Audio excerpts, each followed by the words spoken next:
Here's why everybody needs a lesson in life.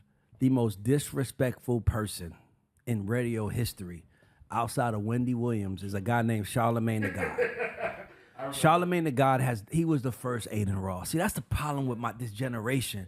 Y'all don't see Charlemagne grew. He was the first Adin Ross. Let me tell you a Charlemagne story. Charlemagne changed the course of my career. Pretty much, beef for breakfast on the Breakfast Club. Adin Ross, one of a fellow streamers, being interviewed on the Breakfast Club today, and Adin Ross goes in the comments saying, "Get the hell off the show. They're trying you." So what do you believe? Let me say this. Number one, this is what happens when some people who live on the internet run into people who live in the real world. Adin Ross and this Neon kid. By the way, kudos to them. I fuck with Aiden. I feel like he's a little Trump and he understands how to play race bait. I get it. He definitely does. I wish that black artists didn't support him as much because of that.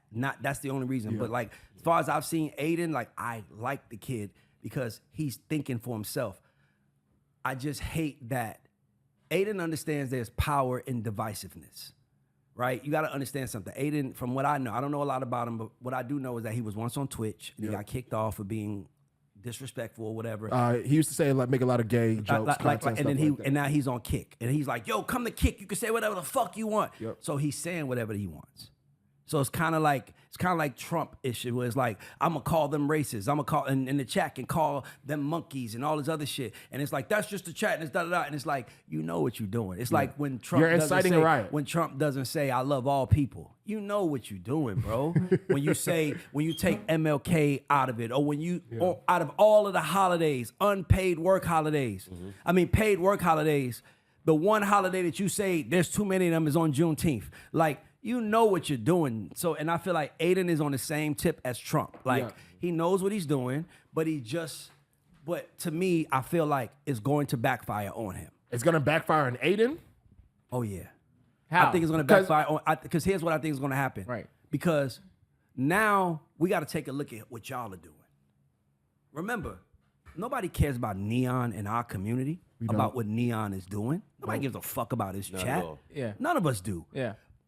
But the Breakfast Club had him on, and now Charlemagne is saying they calling us monkeys, and he's like, I ain't seeing none of this. You know they're going to deep dive, try to find the background, their old research and stuff like that. You know what it is. And my thing is, first of all, shout out to Riley on Site. I fuck with On Site. That's one of my favorite blogs. But I'll say this, like Aiden he's going to wind up getting, black people going to have to stay away from him. So let me tell you why I disagree with you. Tell me, please. Because I feel like we already know Aiden don't give a fuck. But now Aiden has gotten to the point where he's bigger. I don't want to say he's bigger than the Breakfast Club, but when it comes to content-wise, bro, when it comes to these clips, when it comes to being online. You think Aiden is bigger than the Breakfast Club? Low key. For this Generation Z, yes. Low key. Okay, let's stay there. Listen, guys, I'm on y'all side. I'm talking to my little bros. Like, I want to hear. So you think Adin Ross has more influence than the Breakfast Club? Yes. And I would say like this. I feel like Adin Ross's streaming peak, so whether he gets his 100K or whatever, is way more viewers than what's on the Breakfast Club at one time. I feel like Aiden can say stuff and not get canceled. He can't get canceled. Yeah, the Breakfast Club can say the wrong thing and people be like, boycott him. See, here's why everybody needs a lesson in life. The most disrespectful person in radio history outside of Wendy Williams is a guy named Charlemagne the God. Charlemagne the God he was the first Adin Ross. See, that's the problem with this generation. Y'all don't see Charlemagne grew. He was the first Adin Ross. Let me tell you a Charlemagne story. Charlemagne changed the course of my career. Don't even know it. Okay.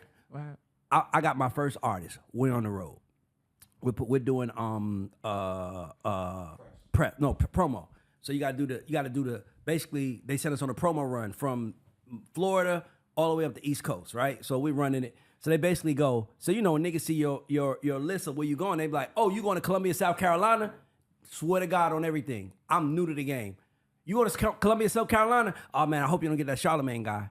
That's what I heard. Now, word. Nigga, I got 40 dates on the fucking tour. And the only thing that someone said was, watch out for that Charlemagne guy.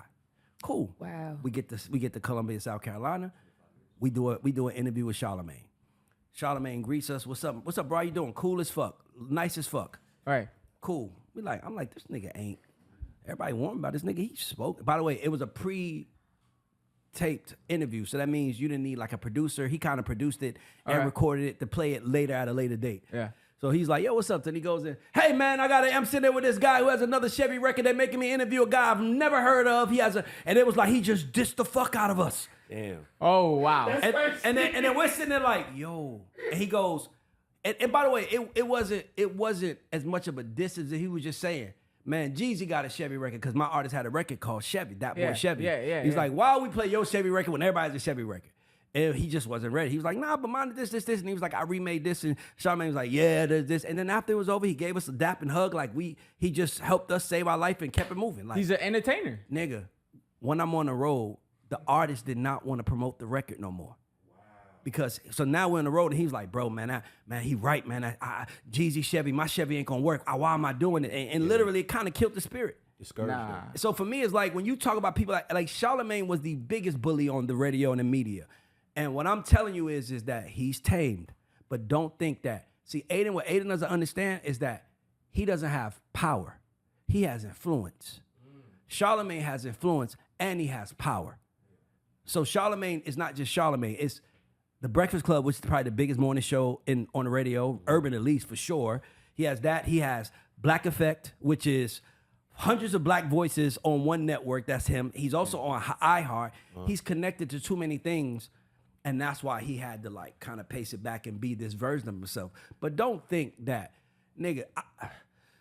If you get on Adin Ross, you're only getting co-signed to his audience. Mm-hmm. You can't get on Adin Ross and use that to get on something else. Like it's not gonna. You can't parlay that into another bigger opportunity. Is what you're saying. But the Breakfast Club, you can. Okay, I see what you're saying. I can say like that. The Breakfast Club, you can get on their platform. Yeah. Like Hitmaker went on the Breakfast Club and said, "Niggas just offered me a job," and nigga Hitmaker had the job since. Because the Breakfast Club is the culture. Adin Ross is a disruptor. Yeah, he's a disruptor. He has nothing to do with culture. So Ray, you don't think 60 million from Kick is power? You don't think being able to bring Drake onto my show at any time is power? You don't think bringing Playboy Cardi whenever I need is power? Yeah, of course I do. I think, but Drake is in his villain era, and Cardi is in his villain era. Okay, Cardi's dark, so it's like he's bringing darkness to him. Like if you got a dark cloud over you, you want to go to Adin Ross. Yeah, For real, yeah. That's a fact. No, I'm being honest. I'm being yeah. honest with you. So I'm not mad at it. I'm just like, listen, man. First of all, Neon, I don't know the kid, but I don't like the position he took. Yeah. This is your chat. Yeah. You're responsible. You brought your chat into our room. Yeah. And somebody disrespected us on your chat. And I'm going to disrespect them back, and you're going to tell me not to. You don't belong in this room, bro. We too inviting. As soon as you could, Dougie, you come to the barbecue. Oh no, but that's the type of person Neon is. He's always if you been can that type recite of a person. verse to somebody, a song we all know, you can you could date one of our daughters. Yeah, that's Like, whack. If you got a big booty, come on. Oh my God. No, we'll keep Neon's that. not like He that. said you keep that. But look though, dude, y'all not understand. Neon's not like that. Neon's Tell us always about been Neon. he's always been like the nerdy, like you feel me, like laid back, let them say what they want to say type of kid. Yeah. Like he's always been that type of person. He's not standing up for nobody. He's not even standing up for himself. And here's the thing I want you to know. Well, he stood up for Adin Ross. He in the did. room. He did stand literally up for just Adin said, Ross. He that's defended his my boy. friend. Yeah, he'll stand up for Adin Ross. So my point is this: if your friend disrespect me, I'm gonna disrespect him right fucking back. Right. And I'm telling you, this is gonna hurt Neon. Y'all think I promise y'all, this is gonna hurt Neon and Aiden. I don't know if it hurts their fan base. Yeah, but it's gonna knock It's them gonna down. hurt their money somehow, some way. Right. Because them niggas just showed us at that very moment that y'all are more aligned with Trump than we thought y'all were. I get what you're saying. Business wise, it's gonna hurt their Hey, bro, money. listen, let me tell you something. You're maintaining your heat, Or you're going down. or you're going down, Yeah. or you're pushing up. Yeah. Yeah. And this was a And go this was down a go for him. down, but Yeah. he don't understand it. You don't see it Yeah. yet. He don't see it yet because you're not. See, what you don't understand is you entertain our children. Yes. But you still got adult stands too. Nigga, we're the parents. Yeah. Right. Yes. My 14-year-old daughter might love you, but I'm here now. Right. Sure. And I want to know You what got you me about. involved, and Yeah. now I Now don't I'm want to see here. it. Yeah.